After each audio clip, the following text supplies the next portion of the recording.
This VIDJA is intended for school use only. Now today, I'm going to tell you guys about the 3 estates in the French Revolution. So, without further ado, let's get into the first estate. How about it?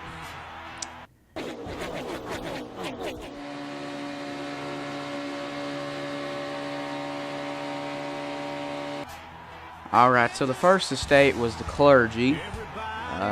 The higher clergy consisted of nobles, while the lower clergy were basically commoners and were parish priests.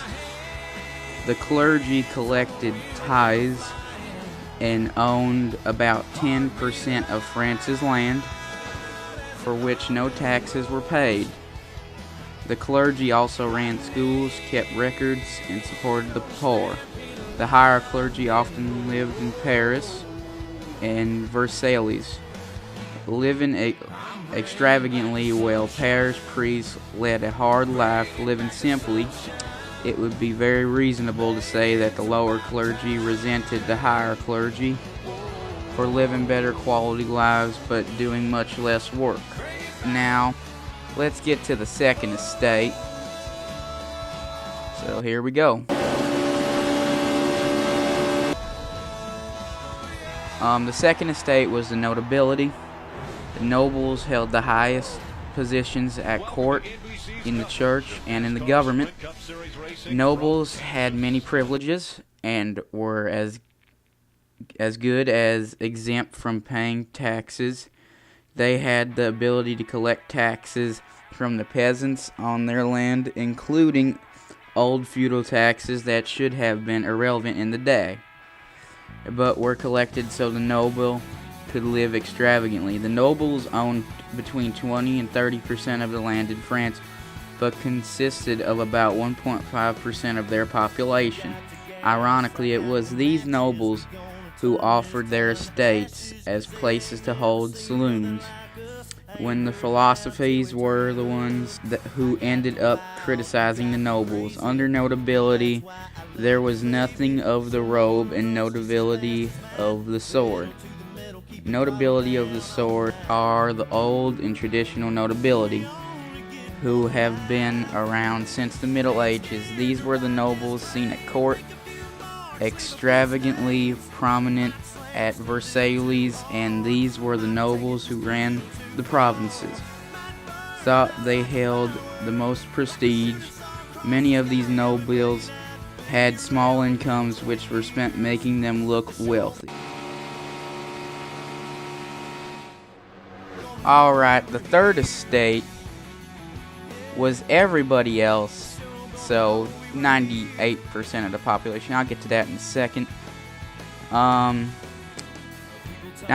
of the population, they own 60 to 70% of the land in France. The third estate could be divided into 3 groups. The bourgeoisie, the sans-culottes, and the peasants.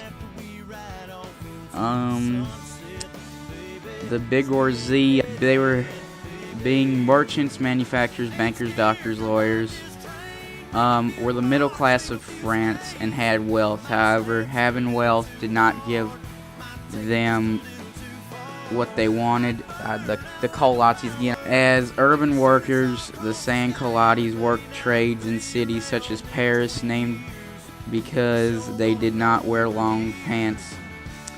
The sans-culottes were artisans but did not make nearly as much money. They suffered the most when food prices rose and their wages didn't. They pushed for equality and everything. Now on to everybody else. The peasants who worked on farms for nobles were the poorest of them all. These people spent their lives struggling to survive. Though French peasants were better off than those in the rest of Europe, burdened by tithes, taxes, and rents, peasants were very suppressed people. They were not allowed to hunt or even kill animals that hurt their crops. So basically, everybody in France, there was like the clergy and the nobles that made up 2% of the population, and the rest, or the other 98% of France, was peasants. So it was not a very balanced time back then. So thank y'all for listening to the 3 estates of the notability, and I'll see y'all later. Turn number 9, they go. Ty Dillon with the advantage. Elliott right on his back bumper, looking to the inside at 10. They make contact. Elliott spins the 3 into the tires, and Chase Elliott trying to hang on. Across the stripe he'll go. Elliott wins in Canada. Nick's career start in the NASCAR Camping World Truck Series. He's been in the top 10 in every